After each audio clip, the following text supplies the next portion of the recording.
Amigos, 10:35 de la mañana en la ciudad, en la radio. Hemos venido dando la oportunidad a todos los amigos profesores de las distintas facultades de cara a las elecciones de cogobierno. Hoy están con nosotros los profesores Rubén Belandra de la Escuela de Educación, Nelson Rojas de la Escuela de Letras. Ellos integran la plancha de renovación universitaria. Prácticamente, no sé, en humanidades hay 2 planchas nada más, profesores. 4. 4, faltan 2 por pasar por aquí. Bienvenidos, profesores, vamos a aprovechar el tiempo, me alegra mucho que estén en nuestro programa. Y bueno, entremos en materia, profesor, lo que ustedes plantean como alternativa en esta plancha de renovación al Consejo de Facultad y, por supuesto, el trabajo en una facultad tan importante como es la Facultad de Humanidades. Bienvenidos, profe.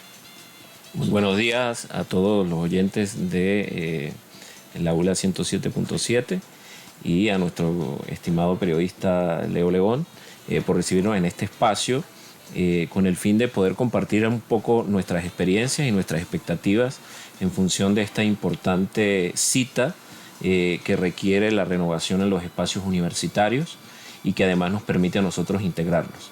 Y bueno, gran parte de lo que nosotros proponemos como plancha para el Consejo de Facultad de Renovación Universitaria se enfoca principalmente en 3 aristas de integración.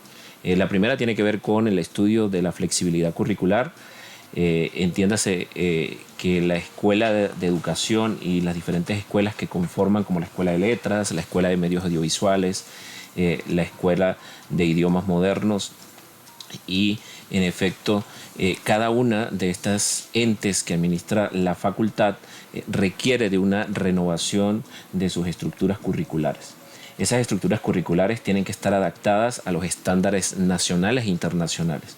Hay un elemento muy particular que debe abocar la Universidad de los Andes en toda su estructura, que es trascender de las unidades créditos a lo que llamamos créditos académicos, que principalmente estudia o refiere en reconocer tanto el trabajo de acompañamiento docente como el trabajo de trabajo independiente del estudiante. Esto quiere decir que está reglamentado en la Universidad de los Andes que por una hora de acompañamiento docente el estudiante requiere 2 horas de trabajo independiente. En este sentido, un crédito académico debería estar vinculado principalmente en unas 46 horas, que incluye trabajo independiente del estudiante y acompañamiento docente. Eso va a diversificar de acuerdo a las normativas internacionales. Otro aspecto interesante tiene que ver con la inclusión y la diversidad de los espacios y los entornos de egreso dentro de nuestra facultad. La Facultad de Humanidades y Educación es una facultad que integra la mayor cantidad de carreras que tiene la Universidad de los Andes. Solamente la Escuela de Educación administra 7 carreras con sus diferentes menciones, y eso permite la diversidad de la necesidad que requiere un país, porque ubicarnos en los entornos de las decisiones del Consejo de Facultad va a permitir establecer relaciones con los entes empleadores, que en este caso son las instituciones de educación media, colegios privados, colegios adscritos a los arzobispados o, en su defecto, el Ministerio del Pueblo Popular para la Educación. Nelson, ¿cómo estás? Bienvenido. Muy bien, Leo. Bueno, qué bueno, profe, que estés aquí. Bien, sí. Bueno, primero agradecer por el espacio para poder comunicar esto. También una de las aristas que habíamos hablado o que habíamos planteado también tiene que ver con la autogestión, ¿no? Nosotros planteábamos también que tenemos que desarrollar de alguna forma la autogestión dentro de los espacios de la Facultad de Humanidades. A veces es algo difícil pensar en autogestión porque estamos hablando de áreas humanísticas, ¿no? Literatura, educación, idiomas, pero yo creo que desde el saber de cada uno de nosotros también pues hay una forma de poder generar o bien proyectos que pudiesen ayudarnos también a solventar también la crisis a nivel estructural, digamos física, de infraestructura que también estamos atravesando en la facultad. Es otro de los aspectos también que habíamos planteado como plancha, o sea, tratar de trabajar en función de que podamos también desarrollar alguna forma de autogestión para que podamos seguir adelante en esta situación tan difícil que está afrontando la universidad en general, ¿no? Una de las cosas, profesores, conociendo la trayectoria de ambos y la inquietud de cada uno, que muchas cosas, el tiempo ha pasado y todo se ha venido convirtiendo en una costumbre para todos, el vivir en medio de la miseria o de la propia crisis, y nos hemos acostumbrado a eso, pero siempre con la fe y la fortaleza de seguir pensando o de aspirar en la modernización, ¿no? Y particularmente está ahorita de moda, pues en boga está leyendo mucho sobre la modernización de la educación en China, ¿no? La desaparición de nuevas carreras, la creación de algunas, pero todas las plataformas, todos los análisis del mundo, la inteligencia artificial obliga al crecimiento y la modernización de la educación al nivel que estén, incluyendo los colegios americanos. Estaba leyendo casualmente esta mañana esta especie de guardería de inducción a los colegios, ¿no? Donde están los niños de 2 años. Ya este año están arrancando con nuevas estrategias y todo eso en razón de esto, ¿no? Y la autogestión es posible siempre y cuando exista el proyecto y exista el diagnóstico de cómo se puede aportar esto. Ante esto, ¿qué proponen ustedes? Bueno, lo que habíamos podido desarrollar en nuestras reuniones es un poco mirar aquello que nosotros hacemos, ¿no? Y tratar de analizar qué valor tiene eso para una sociedad. En el caso de mi área, que es la lingüística, ¿no? Lo hemos podido vivir en este momento. Por ejemplo, en mi unidad, la que estoy a cargo ahorita, que es el CIAL, Centro de Investigación y Atención Lingüística, nos hemos tenido que idear un par de proyectos socioproductivos en los que podamos poder brindar un poco el saber que nosotros tenemos, también los equipos que podemos tener en nuestro laboratorio de fonética y ponerlos a disposición de la gente, ¿no? Por ejemplo, tenemos un proyecto en el que estamos tratando de hacer, en este momento, por ejemplo, hay una carencia muy grande de profesores de fonética en todo el país, y hemos creado un proyecto en el que estamos proponiendo hacer un plan de formación rápido, ¿no? Por medio de talleres que permita a profesores de otras universidades, porque nos han contactado de otras universidades y nosotros podemos ayudarlos con la carga de una materia tan especializada como fonética y fonología, ¿no? Tratar de formar a esos profesores que tal vez no tienen la experiencia, pero que les ha tocado asumir esas materias en otras universidades por medio de talleres que sean avalados, en este caso, por el CIAL, especializados en fonética acústica, ¿no?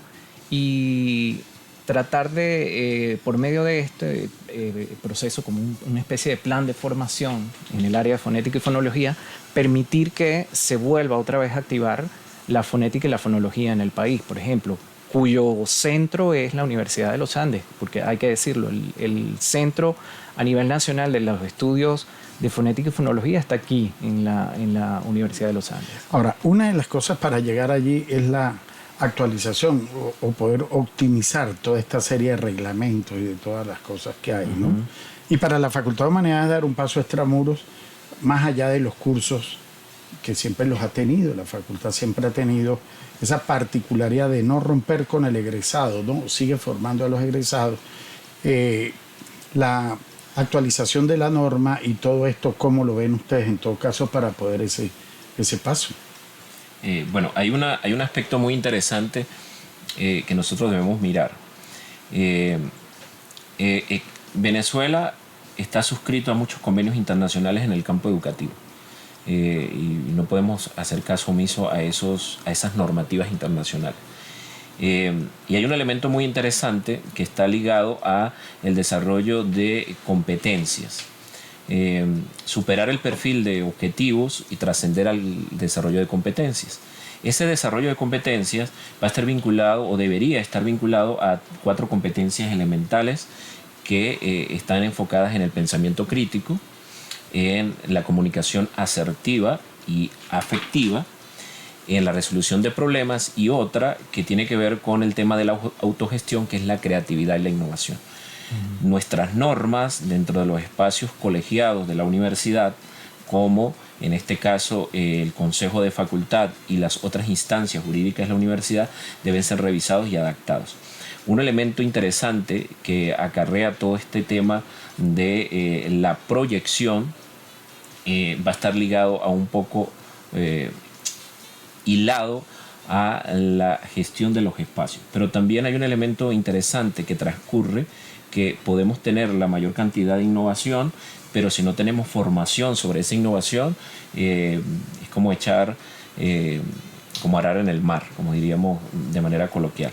Hay un trabajo que hemos venido haciendo ya desde hace algunos años a través del grupo de investigaciones neuroeducativas, el primer grupo de investigación en el campo de la neuroeducación en el país, creado hace 3 años, donde hemos desarrollado varios programas que están vinculados al tema de la neuroeducación y la neurodidáctica en diferentes entornos. Eso quiere decir que debería de generarse impactos que permitan el desarrollo de estudiantes en función del pensamiento racional sistémico, del pensamiento sensitivo emocional y del pensamiento operativo pragmático. O sea, este nivel de competencias deben estar normados a nivel de la universidad, que permita consolidar las competencias genéricas de la universidad en función de todos los profesionales que egresan en la universidad, y especialmente aquellos profesionales que tienen un impacto significativo en el estudio de las ciencias humanas, particularmente en el estudio de lo que desarrolla nuestra facultad. Una de las cosas, profesores, es la humanización, y cuando no hablo es la pérdida, sino la dificultad que tiene todo el mundo en este momento, no solo en Venezuela, sino en el mundo, por las cosas que están pasando. Pero el sector educativo venezolano es uno de los más golpeados, igual que la salud, que todo esto. ¿Cómo convencer al profesor de que hay que seguir y que hay nuevas alternativas con esto? Porque podemos estar hablando de todas las cosas que queremos, que todas las que estamos planteando, pero cómo el profesor que está en este momento, o el empleado y el obrero, llevando del bulto, para usar una frase que se repite constantemente, que seguimos financiando la apertura de la universidad, que seguimos pagando, ya no alcanza ni para un pasaje, no alcanzamos. Lo conversábamos extra micrófono. Los profesores, ninguno tenemos para pagar el colegio de los chamos. Entonces es una situación que la realidad nos obliga a que en estos planteamientos tiene que haber algo sumamente rápido para tratar de enamorar y para tratar de humanizar lo que ha perdido. La universidad lo ha perdido. Y lo ha perdido porque no se tiene ni para comer, ni para vestirnos, ni ese tipo de cosas. Bueno, hay lo que mencionas es el diario del docente universitario, y sobre todo aquel docente universitario que está vinculado y haciendo su trabajo a diario, ¿no? Que está vinculado al trabajo de su práctica, que lo figura dentro de sus estructuras normativas, como lo que es la docencia. Pero hay 2 elementos que ha golpeado enormemente. El más visible es el tema de la docencia, pero hay 2 elementos que ha golpeado enormemente al docente universitario. Y podríamos hablar también del personalato o del personal que bien labora en la universidad. Pero al docente, y ojo, no quiero decir que a los demás no lo haya hecho, pero al docente, que es lo que nosotros conocemos más de primera mano, la investigación. La inversión en investigación en el país es relativamente muy baja, y a criterio de las estructuras propias del Estado para poder financiar proyectos. Y otro elemento que también necesita financiación, y que además es un elemento que le permite al docente en cierto modo minimizar ese impacto económico que genera a través de su salario, que en realidad ya ahora no alcanza ni para justificar un pasaje de una localidad a otra, lo vivo en carne propia, es la extensión. Generar programas y proyectos de extensión que puedan ser financiados y generar políticas que promuevan la investigación. Yo soy creyente de que un país no se desarrolla si no se invierte en investigación que permita el desarrollo, no una investigación para dejarla en en una gaveta guardada en una biblioteca, no, investigación que genere impacto significativo en el contexto social, pero que además genere una retribución desde el punto de vista económico, social, humano, a las personas que contribuyen con esa investigación, pero además genera un impacto en el contexto social. Porque debemos entender que la universidad no es solamente para los universitarios. La universidad es una institución que busca aportar para la sociedad y transformar una el sociedad. extramuros, que es fundamental, ¿no? Así es. Sí. Hay algo importante. Que uno se pone a pensar y lo que nos tiene en esta crisis es que, pues, para las universidades públicas, pues, el único ente de financiamiento pues siempre ha sido el Estado, ¿no? Y aquí yo voy siempre a los ejemplos. Hace algunos años atrás en el CIAL tuvimos un gran proyecto que se llamó Discapacidad y Comunicación. Fue un proyecto que tuvo 2 etapas, 2 fases, que fue un proyecto en el que trabajamos de lleno con población de personas sordas, personas con deficiencias visuales, diferentes patologías, y pudimos ayudarlos. Tuvimos la oportunidad incluso de donarles computadoras a cada uno de ellos para poder trabajar con un sintetizador de voz que se había creado en el laboratorio. Y ese proyecto tuvo el financiamiento de muchas empresas de esta ciudad. Entonces yo creo que también hay que hacer un trabajo ya no solamente a nivel del Estado, sino a nivel de lo que es la empresa privada. Hay que empezar a hablar con esos empresarios que puedan ver en la universidad, en el sector educativo, una parte en la que se pueda invertir también. Esas son cosas de las que yo no escucho que la gente hable, ¿no? Por ejemplo, vamos a tratar de ver, bueno, cómo la empresa privada pudiera también apoyar todo lo que es todo esto que se está haciendo desde el punto de vista de la investigación, desde el punto de vista de financiamiento de proyectos, todo eso. Es decir, es una posibilidad que está allí. Y que yo creo que en muchos lugares se tiene la posibilidad de que no solamente el Estado sea el que financia, sino también la empresa privada. Yo creo que en algún punto... Sí, hay que romper algunos paradigmas definitivamente, ¿no? Pero el país busca otro rumbo. Yo estoy totalmente de acuerdo con lo planteado, y eso es en todos los niveles. Eso no es en humanidad. Profesores, ¿quiénes le acompañan en la plancha? Bueno, nosotros en la plancha nos acompaña la profesora Lenny Lobo. Ella es la directora de la Escuela de Educación actualmente. La profesora Ivonne Rivera, que es la jefe del Departamento de Pedagogía Didáctica. El profesor José Escalona, un profesor con amplia trayectoria en el campo de la educación ambiental y de las ciencias naturales. El profesor José Matías Albarrán, actualmente coordinador del programa de profesionalización docente. La doctora Alice Madrid de Forero, profesora de nuestro departamento, pero además profesora coordinadora del programa el programa de los docentes de la universidad, el famoso PAT, que forma el componente docente básico en docencia universitaria de todos los profesores de la universidad. Y el profesor Nelson Rojas, profesor de la Escuela de Letra y coordinador del CIAL. Y mi persona, el profesor Rubén Belandria, también adscrito al Departamento de Pedagogía Didáctica, que desarrollamos espacios desde el grupo de investigaciones neuroeducativas. Entonces, esto es un grupo de académicos dedicados a la investigación, dedicados a la extensión y al acompañamiento dentro del contexto. Perfecto. No sé si quieres cerrar, Nelson, con alguna reflexión sobre todo esto. Bueno, creo que para algunos de nosotros es como la primera vez que participamos en esto y mucha gente se ha extrañado, pero incluso yo, ¿no? Pero hay que dar el paso. Los profesores Nelson Rojas, los profesores profesor Rubén Belandre de la plancha de Renovación Universitaria de Humanidades han estado con nosotros. Una plancha o una alternativa más en estas elecciones de cogobierno. Vamos a la pausa y venimos en breve.